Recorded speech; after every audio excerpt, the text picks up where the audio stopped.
এই কিছু মাইয়ে আছে যারা ফেসবুকে আইসে এরকম ন্যাকা কান্দা করে মানে নাটক করে পোস্ট করবে যে আবার একটা পুজো চলে আসলো, আমি আবারও সিঙ্গেল।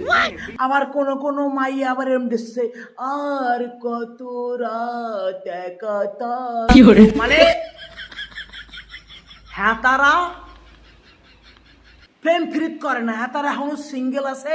এই জিনিসখানা বুঝাইতে হাতে এরকম নাটক মার্খা ভিডিও পোস্ট করে। এই তোরে থাকতে বলছে কে? তোরে সিঙ্গেল থাকতে বলছে কে? তুই মাইয়ে মানুষ, তুই কি ছেলে মানুষ? তোর হাতে গন্ডায় গন্ডায় অপশান আসে, সপ্তাহে কমসে কম 10 খান করে তুই প্রপোজ পাস। একখানে অ্যাকসেপ্ট করলেই তো তুই গসাত করে সিঙ্গেলের তে মিঙ্গেল হয়ে যাস।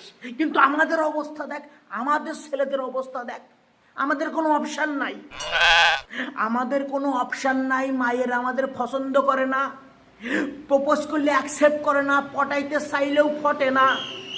আমাদের কাছে কোনো অপশান নাই, এই সব পোস্ট আমরা করতে পারি, তোদের করার কিটা অধিকার দিছে?